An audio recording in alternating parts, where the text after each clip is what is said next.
आज हम एक ऐसी दुनिया पर बात कर रहे हैं जो लगातार बदल रही है। रोज नई टेक्नोलॉजी आ रही है, पॉलिटिक्स बदल रही है, कभी भी कोई संकट आ जाता है। मतलब चीजें रुकने का नाम ही नहीं ले रही। हाँ, और ये रफ्तार शायद बढ़ती ही जा रही है। बिल्कुल। तो ऐसे में ये सवाल तो उठता ही है कि भाई इतने बदलावों के बीच हम सही फैसले कैसे लें, रास्ता कैसे चुनें? ये बहुत बड़ा सवाल है और इसी का जवाब ढूंढने की कोशिश है शांटिल इल्बरी और क्लेम संटर की किताब the mind of a fox में। ये किताब ना भविष्य को समझने की एक कला सिखाती है। हाँ, मैंने सुना है इसके बारे में। शुरुआती बड़ी दिलचस्प है ना, वो लोमड़ी और साही वाली तुलना। बिल्कुल, वहीं से मतलब पूरी बात खुलती है कि अनिश्चितता से निपटने के अलग-अलग तरीके, सोचने के ढंग क्या हो सकते हैं। सही। और अच्छी बात यह है कि ये सिर्फ किताबी बातें नहीं है, इसमें कुछ ठोस तरीके भी हैं जिनसे हम तैयारी कर सकते हैं। तो चलिए इसी पर आज गहराई से बात करते हैं। जरूर। तो पहले इसी तुलना को पकड़ते हैं, लोमड़ी और साही। हाँ। साही यानी हेजहॉग। हाँ। इसका क्या तरीका है? हाँ, बताइए। देखिए, साही के पास खतरे से बचने का एक ही मतलब बड़ा मजबूत तरीका है, वो कांटों का गोला बन जाता है, बस। अच्छा। तो इसी तरह जो हेजहॉग सोच वाले लोग या संगठन होते हैं, वो एक ही बड़े आइडिया, एक सिद्धांत या एक ही स्ट्रेटेजी से चिपक जाते हैं। उन्हें लगता है बस यही सही है, यही काम करेगा, चाहे बाहर कुछ भी हो रहा हो। मतलब जिद्दी रवैया एक तरह से। हाँ, कह सकते हैं। और शायद ये तब तक काम भी करता हो जब माहौल ज्यादा बदले नहीं, पर आज के जमाने में हाँ, ये खतरनाक हो सकता है। क्यों? क्योंकि जब हालात तेजी से बदलते हैं, और आजकल तो बहुत तेजी से बदलते हैं, तो वो साही अपनी एक ही रणनीति पर अड़ा रहता है और फिर नई चुनौतियों का सामना नहीं कर पाता, वो पीछे रह जाता है। ठीक है, तो फिर लोमड़ी वो कैसे सोचती है? लोमड़ी बिल्कुल उल्टी है, चालाक, लचीली। वो किसी एक चीज पर डिपेंड नहीं करती। वो अपने आसपास क्या हो रहा है, छोटी छोटी बातें, बदलते संकेत, सब पर नजर रखती है। अच्छा। उसके दिमाग में plan A, plan B, plan C सब चलते रहते हैं। जैसे ही लगता है कि हालात बदल रहे हैं, वो फौरन अपनी चाल बदल लेती है। किताब यही कहती है कि आज की दुनिया में हमें इसी लोमड़ी जैसी सोच की जरूरत है, चौकस, लचीला और हमेशा कई संभावनाओं के लिए तैयार। सुनने में तो ये बहुत अच्छा लग रहा है, लोमड़ी की तरह सोचना। लेकिन इसको करें कैसे? मतलब रोजमर्रा की जिंदगी में या अपने काम में कैसे उतारें? ये सिर्फ एक सोच है या कोई तरीका भी है? किताब में वो फॉक्सी मैट्रिक्स का जिक्र है, वो क्या है? हाँ, ये सिर्फ एक फिलॉसफी नहीं है। किताब एक बहुत प्रैक्टिकल तरीका देती है, एक फ्रेमवर्क, जिसे वो फॉक्सी मैट्रिक्स कहते हैं। ये नाम इसलिए क्योंकि ये लोमड़ी जैसी सोच को एक सिस्टम में ढालने में मदद करता है। ओके। तो ये मैट्रिक्स करता क्या है? ये हमें किसी भी सिचुएशन को, किसी भी चुनौती को दो जरूरी पैमानों पर देखने को कहता है। बहुत सिंपल है पर गहरा है। कौन से पैमाने? पहला, कोई चीज कितनी पक्की है, मतलब सर्टन है, या अनिश्चित, अनसर्टन है। और दूसरा, वो चीज हमारे कंट्रोल में है या हमारे कंट्रोल से बाहर है। अच्छा, सर्टन, अनसर्टन और कंट्रोल, नो कंट्रोल। ठीक है, इन दोनों से क्या होता है? जब इन दो पैमानों को हम एक साथ रखते हैं तो किसी भी मुद्दे के 4 हिस्से या पहलू सामने आते हैं। ये कंफ्यूजन को हटाकर एक क्लियर रास्ता दिखाता है। 4 हिस्से, वो कौन कौन से? पहला हिस्सा है खेल के नियम, रूल्स ऑफ द गेम। ये वो चीजें हैं जो पक्की हैं, सर्टन है, लेकिन हमारे कंट्रोल में नहीं है। जैसे देश के कानून या ग्रेविटी का नियम, मौसम का लंबा पैटर्न, पॉपुलेशन ट्रेंड्स। इन्हें हम बदल नहीं सकते, इन्हें बस समझना है और मानकर चलना है। मतलब इनसे लड़ने में एनर्जी वेस्ट ना करें। बिल्कुल, लोमड़ी की तरह इन्हें पहचानो और इनके अंदर ही खेलो।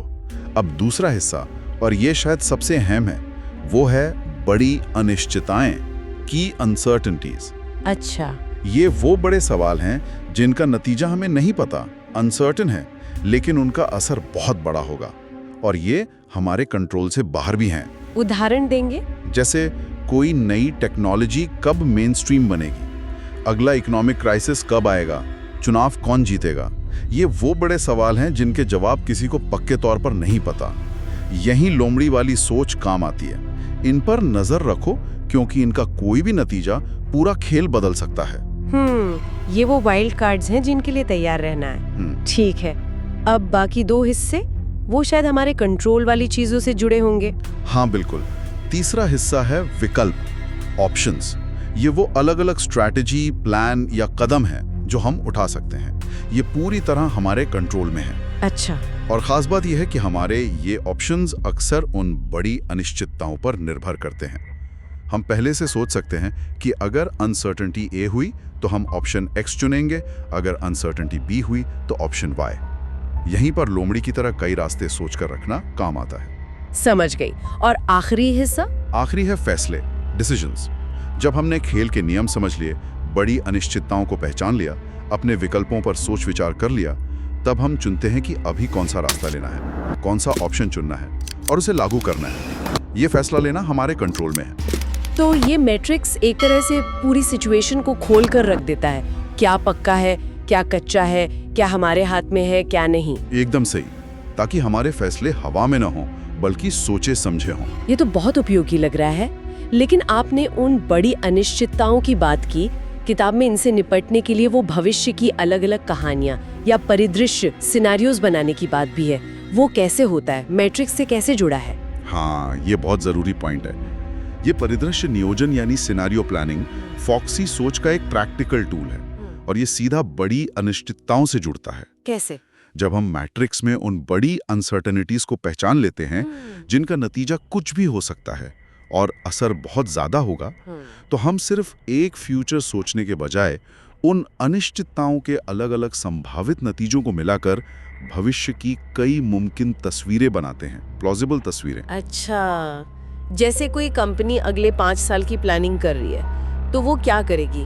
वो पहले अपनी की अनसर्टेनिटीज पहचानेगी। ओके। मान लीजिए कच्चे माल की कीमतें, कोई नई टेक्नोलॉजी, सरकारी पॉलिसी, फिर इनके अलग अलग नतीजों को मिलाकर वो कम से कम 3-4 मेन सिनारियो बनाएगी। जैसे कि? एक शायद सबसे अच्छी स्थिति, बेस्ट केस, जहां सब कुछ बढ़िया हो गया।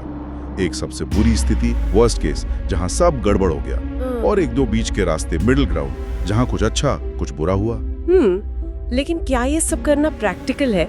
मतलब हर बार इतने सिनेरियो बनाना टाइम नहीं लगेगा? कभी कभी तो फैसला तुरंत लेना होता है। हाँ, ये बात सही है। देखिए, हर छोटे फैसले के लिए ये शायद मुमकिन नहीं, पर बड़े फैसलों के लिए, चाहे वो कंपनी के लिए हो, सरकार के लिए या अपनी जिंदगी के बड़े फैसलों के लिए, ये मेहनत बहुत काम आती है। कैसे? ये हमें रिएक्टिव होने से बचाता है। हम प्रोएक्टिव बनते हैं, पहले से तैयार। अगर हमने सोच रखा है कि वर्स्ट केस में हमारा प्लान बी क्या है, तो जब वो सच में होता है हम घबराते नहीं, हम अपने प्लान पर काम करते हैं। हाँ, ये बात तो है। ये तैयारी ही हमें दूसरों से आगे रखती है, खासकर उनसे जो सही की तरह बस एक ही फ्यूचर मानकर बैठे थे। तो ये तैयारी का एक अलग ही लेवल है। किताब में कुछ रियल लाइफ उदाहरण भी हैं इसके, जहाँ ये सोच काम आई हो। हाँ, कई हैं। जैसे टाइगर वुड्स का उदाहरण है। लेखक उन्हें फॉक्स ऑफ द फेयरवे कहते हैं। अच्छा। वो गोल्फ कोर्स पर कभी एक फिक्स्ड प्लान से नहीं खेलते थे। हर शॉट से पहले वो देखते थे हवा कैसी है, जमीन कैसी है, विरोधी कहाँ हैं, और उसी हिसाब से तुरंत अपनी रणनीति बदलते थे। ये फ्लेक्सिबिलिटी है। बिल्कुल। खेल के अलावा अपोलो 13 मिशन, वो तो क्लासिक है, जब ऑक्सीजन टैंक फट गया बीच रास्ते में। हाँ, वो फिल्म भी देखी है। हाँ, तो वो एक ऐसी बड़ी अनिश्चितता थी जिसकी किसी ने कल्पना नहीं की थी। कोई रेडीमेड प्लान था ही नहीं, पर नासा की टीम ने हार नहीं मानी। उन्होंने सिचुएशन के खेल के नियम समझे, क्या बचा है, फिजिक्स क्या कहती है, प्रॉब्लम को एनालाइज किया, फौरन नए विकल्प सोचे, कैसे एस्ट्रोनॉट्स को जिंदा रखें, वापस लाएं, और तुरंत फैसले लिए। रातों रात नई योजना बनाकर उन्हें वापस ले आए। ये प्रेशर में फॉक्सी सोच का कमाल था। वाकई कमाल था वो। लेकिन एक और उदाहरण है जो शायद थोड़ा चौंकाने वाला है, फ्यूचर के बारे में। उसमें काल्पनिक सिनारियो ऐसा था जिसमें आतंकी हवाई जहाज इस्तेमाल करके अमेरिका की महत्वपूर्ण बिल्डिंग्स को निशाना बनाते हैं। सच में? हाँ, और बाद में जब 911 हुआ तो वो उस काल्पनिक सिनारियो से काफी मिलता जुलता था। अरे बाप रे, ये तो। हाँ, रोंगटे खड़े हो जाते हैं सोचकर। पर इसका मतलब ये नहीं कि वो भविष्यवक्ता की नहीं। तो फिर क्या मतलब है? मतलब ये कि सिनारियो प्लानिंग हमें उन संभावनाओं के बारे में भी सोचने पर मजबूर करती है जो हमें अच्छी नहीं लगती या जिनकी हम कल्पना भी नहीं करना चाहते। और ऐसी सोची भी ना जा सकने वाली घटनाओं के लिए भी अगर थोड़ी तैयारी हो, तो जब वो होती हैं हम एकदम से शॉक में नहीं चले जाते। सही बात है। ये तैयारी का एक बहुत शक्तिशाली तरीका लगता है। तो अब अगर हम पूरी बात को समेटें, आज के इस तेज और अनिश्चित दौर में ये फॉक्स माइंडसेट, ये लोमड़ी वाली सोच इतनी जरूरी क्यों है? हम साई बनकर क्यों नहीं जी सकते अपनी बात पर टिके रहकर? क्योंकि साई वाली दुनिया अब रही नहीं, यो समझिए। पहले शायद बदलाव धीरे आते थे, एक कामयाब तरीका सालों चल जाता था। पर आज टेक्नोलॉजी, इकोनॉमी, पॉलिटिक्स सब इतनी तेजी से बदल रहा है कि कल की बेस्ट स्ट्रैटेजी आज बेकार हो सकती है। अगर हम सही की तरह एक ही रास्ते, एक ही सोच पर अड़े रहेंगे तो जब बड़ा बदलाव आएगा, और वो आएगा जरूर, हम या तो टूट जाएंगे या बहुत पीछे रह जाएंगे। लेकिन लोमड़ी की तरह सोचने से क्या होगा? क्या हम बस हमेशा चिंता ही करते रहेंगे कि ये भी हो सकता है, वो भी हो सकता है? नहीं, चिंता नहीं, तैयारी। लोमड़ी की तरह सोचने का मतलब है बदलाव को दुश्मन नहीं, हकीकत मानना। जब हम कई संभावनाओं के लिए तैयार रहते हैं, संकेतों पे ध्यान देते हैं, अपनी योजनाओं में लचीलापन रखते हैं, तो हम ना सिर्फ मुश्किलों का बेहतर सामना कर पाते हैं, बल्कि कई बार उन बदलावों में छिपे मौके भी पहचान लेते हैं। अच्छा, मौके भी? हाँ, ये माइंडसेट हमें सिखाता है पहचानो क्या कंट्रोल में है, क्या नहीं, समझो क्या पक्का है, क्या कच्चा है।